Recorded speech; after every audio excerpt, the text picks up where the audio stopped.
আসসালামু আলাইকুম ওয়া রাহমাতুল্লাহি ওয়া বারাকাতুহু। ইন্নাল হামদুলিল্লাহি ওয়া সলাতু ওয়া সালামু আলা রাসূলিহিল কারীম, আম্মা বাদ। সম্মানিত বন্ধুগণ, দূরের এবং কাছের যারা আমাকে দেখছেন সকলকে আন্তরিক মোবারকবাদ।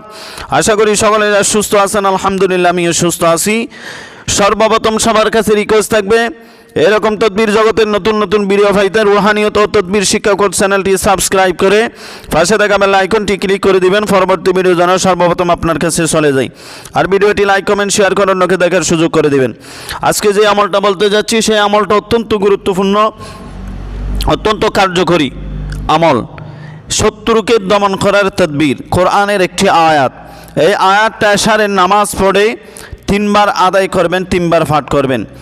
অতঃপর হাতের তালুতে কিছু মাটি নেবেন, আয়াতগুলো 3 বার পড়ে ওই মাটির উপর ফুঁক দিবেন।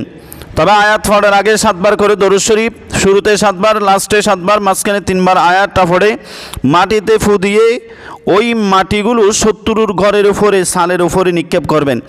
ইনশাআল্লাহ স্বচক্ষে আপনি দেখতে পাবেন শত্রু কেমন করে দমন হয়ে যায়, কেমন করে দমন করা যায়। তবে এখানে কিতাবের মধ্যে আমি দেখিয়ে দিচ্ছি, ফলান ইবনি ফলানের স্থানে শত্রুর নাম এবং তার পিতার নাম বলতে হবে। বলে এই আয়াতটা 3 বার পড়বেন, দরুদ শরীফ পড়ে আয়াতটা পড়ে মাটির উপর ফু দিয়ে মাটিগুলো নিক্ষেপ করবেন। ইনশাআল্লাহ কোরআনের উসিলায় আয়াতের বিনিময়ে আল্লাহ শত্রুকে এমনভাবে দমন করে দিবে আপনি কল্পনা করতে পারবেন না ইনশাআল্লাহ। আসসালামু আলাইকুম ওয়া রাহমাতুল্লাহি ওয়া বারাকাতুহু।